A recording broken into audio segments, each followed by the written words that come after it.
Today, Lance Corporal Mohammed Awal, one of 2 police officers shot dead at Bujumbura, has been buried in the Ashanti regional capital of Kumasi. The ceremony was attended by Vice President Dr. Mahmoud Bawumia. We'll be heading there in a bit for updates. But if you live in Kaswa, hear this. The IGP has announced a new plan to crack down on crime in the Kaswa enclave, where the police officers were fatally shot. The town and communities around it have for years become the hotspot of crime, blamed on inadequate number of police officers. But speaking at the residence of one of the police officers who was killed, the acting IGP said the activities of land guards and other criminals will be fought ruthlessly. Maxwell Agbaba has a report.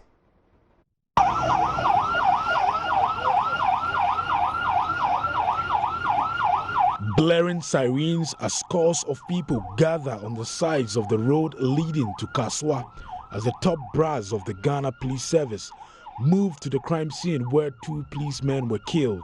Residents say they are terrified by criminal activities in their community. Very sad and scared, because when we had the issue, we thought it wasn't true, but later on we found out that it was true, and we are very sad over here. So we are hoping that maybe things will get better, that they will catch those culprits so that they might be dealt with. So that's what we are expecting from the police service. Acting Inspector General of Police James OPPONG-BOANUH says now is the time to ruthlessly clamp down on the activities of land guards and other criminals who have been terrorizing residents of Kaswa. I know that Kaswa has a lot of security challenges. I can assure the people of Kaswa that we are going to deal with that challenge and we'll deal with it effectively. All the land guards here, I'm sounding a note of warning to them. We are going to deal with them. They better find something better to do. Otherwise, they will not find favor in our eyes. So what I've said here is that what has happened will not deter us from doing or performing our normal duties. We'll continue to protect the people of Ghana as required of us. Interior Minister AMBROSE DERY says more resources will be given to the Kaswa Divisional Police Command to enable them effectively fight crime. Yes, Kaswa has been a place that has posed some challenges. And the Police Council has directed that the status of the police structure in Kaswa be enhanced so that you get increased resources to be able to keep the place peaceful. But all that depends on your cooperation. Security is a collective responsibility. Give the information and give it on time. You also talked about the security situation here in Kaswa, and you're saying that your outfit, you're going to do more to augment the security men here because you think Kaswa has a peculiar, problem.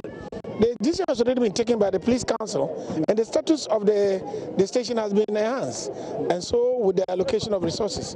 And so all I'm doing is reiterating that we want the police to be up and doing, and I've got the assurance, and we're going to ensure they do it. Municipal Chief Executive of Wutu Senya East, Michael Yao Isuman Mensah, says the population of Kaswa has outgrown the number of policemen.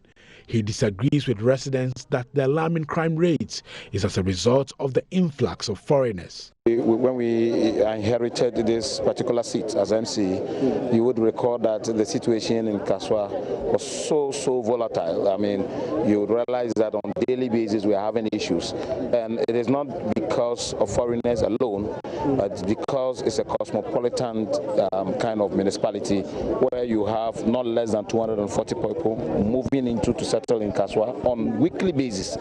And so with that kind of, mosaic background of cultural differences, societal differences, upbringing, educational backgrounds, you would expect that we would encounter some of these things. And then we'll be working with the IGP, both the one who just went on retirement and then this current one. We've met him. In fact, we've met the Vice President, myself, and the MP, Honorable Howard Kumsin. When did you meet the Vice President? It was sometime last year, and so we had some equipment to help the police. Per the UN standard, a police officer is supposed to be policing 500 civilians. But here in Kaswa, we have one police officer is to 1,800 civilians. Like this declaration is in the right direction for us. Certainly, a situation that requires attention.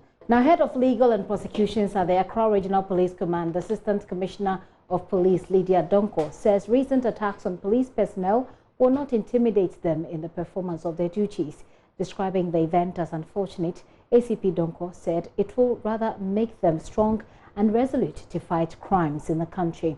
She was speaking at a pull-out ceremony for the commanding officer of the National Police Training School. ACP Deborah Addison Campbell. Philip Ankra was there for JoyNews. Here is a report read to you. Some personnel of the Ghana Police Service have come under attack from suspected criminals over the last few weeks.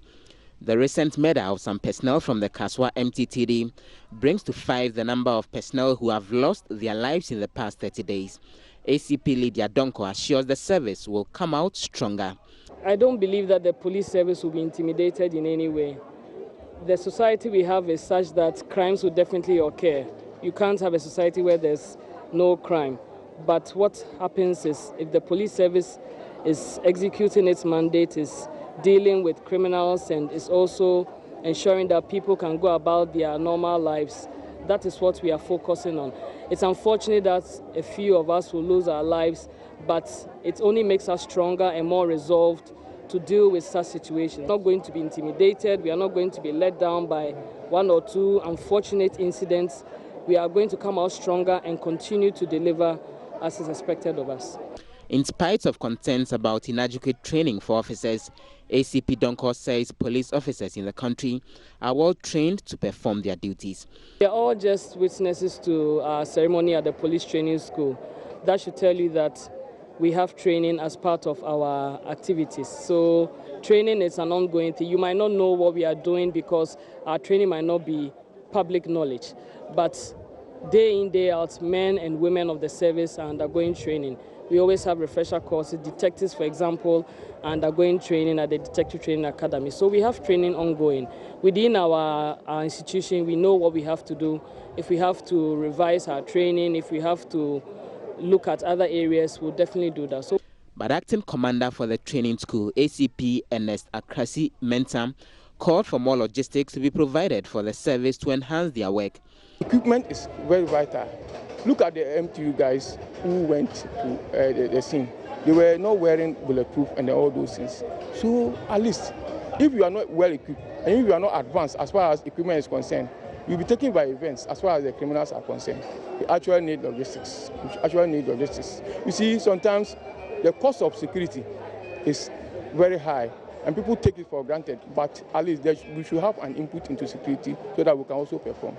Glowing tributes were paid to the outgoing commanding officer, ACP Deborah Addison Campbell, for her outstanding service to the school and the nation as a whole. For JoyNews, Philip Ankre's report.